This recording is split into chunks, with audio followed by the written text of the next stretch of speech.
Hey, this is Matt from InvestiQuant. Today is Friday, January 7, 2022.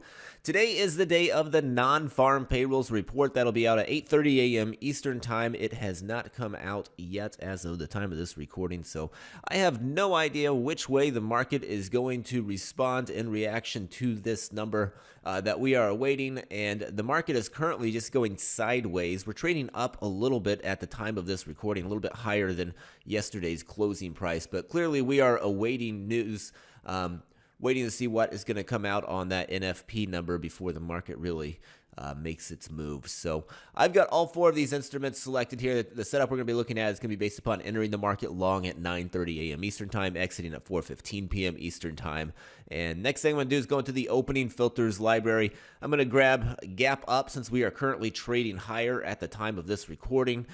Gap direction is very important on non-farm payrolls report days. So if by chance we are to move lower and open up with a gap down, then that is definitely something you're going to want to come in here and look at again, because it will change the results.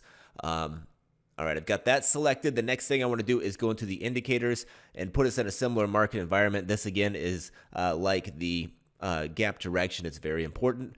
You'll notice a lot of these studies change depending on the market environments that we're in, and it matters on this one as well. So I'm going to put us in a similar market environment, below a 10, above a 200-day simple moving average, and then lastly go into this market events library and say that today is the non-farm payrolls report day. So I'm going to come in here, just scroll down a little bit, grab it from the market events. I could also grab it from active today, but I grabbed it from here this time in the market events. Next, I'm going to click view results.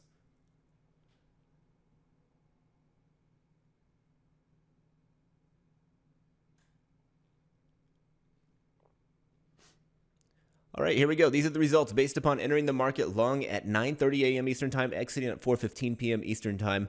When you gap up in a weak bull market environment, which I've defined as below a 10 but above a 200-day simple moving average, and it is the non-farm payrolls report day. Historically, we've got 31 samples here in the S&P, 36 in the NASDAQ, 34 in the Dow, 30 in the Russell.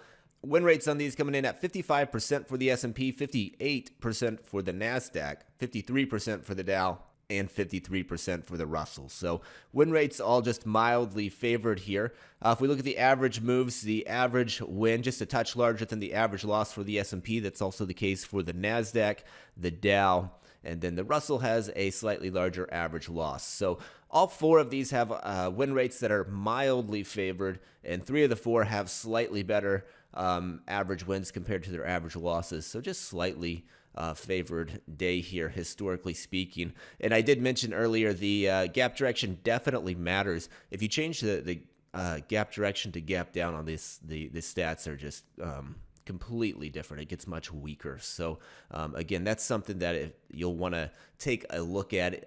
If we are to gap down, you'll want to come back here and discover, click a couple buttons and take a look at what that's done historically. But this is what we're currently trading. So this is what I'm showing you. It is for gapping up, and win rates and average moves kind of slightly favor the long side. So hopefully you found that helpful. Good luck today.